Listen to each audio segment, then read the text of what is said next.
So I'm working on these balusters, these little white railings that are going to go, or the white little spindle baluster pieces that go underneath the railing. These little screws are what you use to help mount it to the floor. I'm mounting mine to wood floor, but I think it works in whatever situation you're mounting to. So first do some pre-drilled holes here.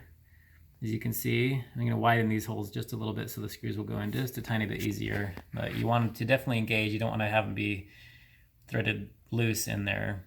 So I'll show you how that works. So these are the double-sided screw bolts that I've been screwing into the baluster and just leaving enough out so that when I can screw it into the wood floor where the railing is. And I'm just going to take this drill bit and make the holes, just the pre-drilled holes, just a tiny bit wider so they'll work a little bit better. Okay, we're going to drill a few of these just to make them a little bit wider and easier to fit in there.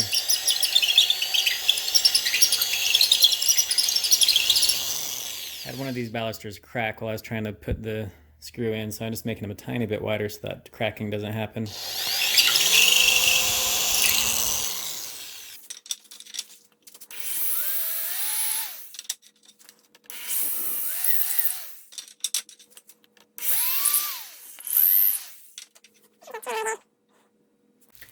So when you're trying to screw these into the balusters, I think it's good to have gloves because it kind of pads your hands a little bit while you gotta twist pretty hard on these things to get it to work.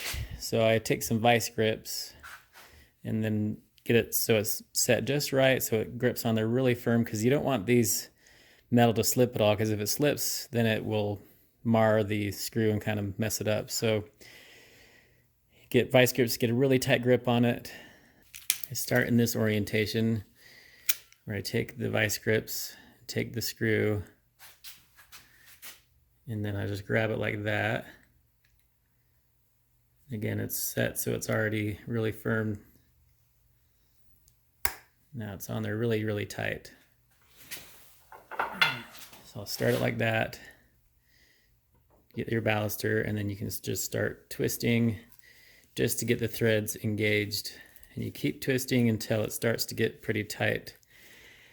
And as it gets tighter, it gets harder to turn, and you'll notice that the vice grips will start to kind of lose their grip in this orientation a little bit because you're kind of tweaking it to the side. But it's going in good. I'm glad I increased the size diameter of the holes. So anyway, now I'm going to release it. Still not drilled in all the way yet though. So I'm going to take this and grab it in this direction up here. Still very tight grip. It's just preset to that same size, so you don't have to mess with the vice grips. So now it's on really tight. I'm just holding it there so you can see the vice grips are on in that orientation. And now what I'm going to do is I'm just going to twist it on, but again it's really tight, so you gotta hold this really tight and just twist that around it. And again, the vice grips are on there so tight that it's not slipping. Even though I'm putting a lot of torque on this, the vice grips are not slipping and marring the metal on the screw. They're just twisting it into the wood. So now you can see it's in there much better. Let me release that. There we go. So yeah, you can see there that it's in there a good amount. I just only leaving about less than an inch, 3/4 of an inch to 1/2 inch of the screw sticking out. So yeah, now I'm going to finish pre-drilling these holes. I think that was a good diameter.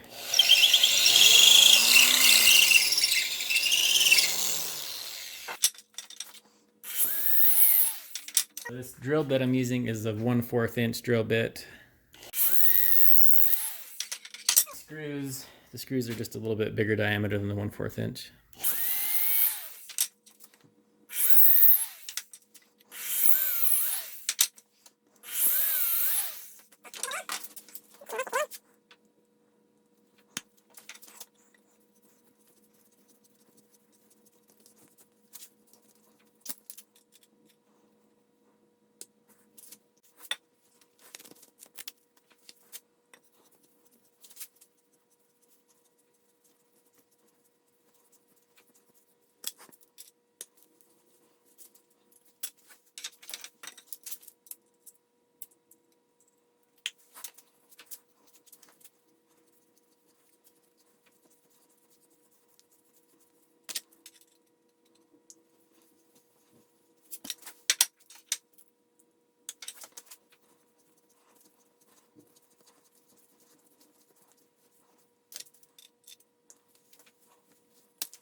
This went pretty quick once I got the system down. You want to use the vice grips are really important so you don't scratch and mar these screws, because if you use just regular pliers, you're going to mush those screw threads so bad that they're not going to engage very well when you try to screw it into the floor. And starting in that direction and then switching to this direction seems to work pretty well. It's a good workout for your forearms. Twist that on. Very nice.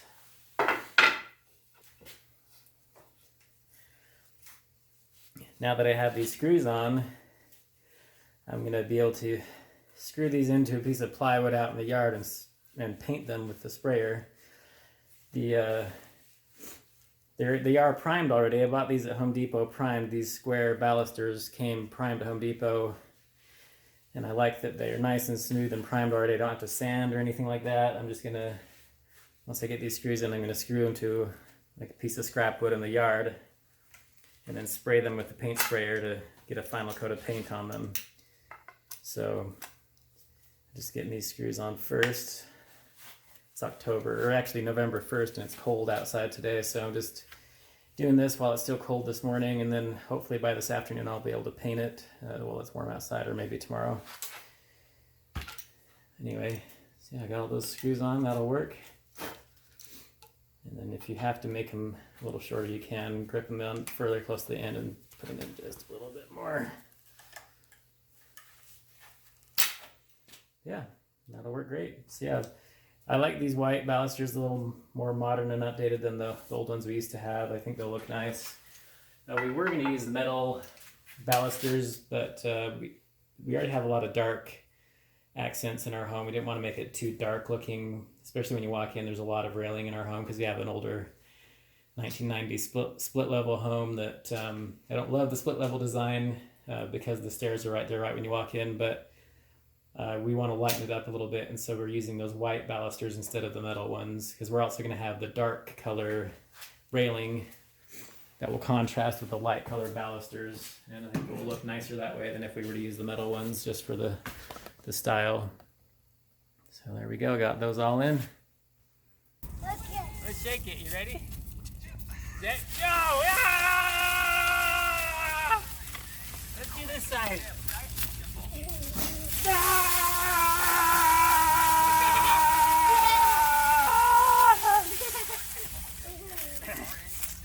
So now I'm going to set up a little platform so I can set these little balusters up on a piece of scrap wood here, and then I can spray them with the paint sprayer to get a final coat of paint on them. So I'm drilling holes right here, and I found the magic number is 11/16 for these square balusters from Home Depot. So I got this 11/16 spade bit and drilling holes in this, and then it works perfectly. It actually engages actually pretty tight to the little dowel part of the baluster, so we'll stick those in there. So here's their little square baluster. Just push hard and twist and get that to go on, and then it'll be firm and ready to paint.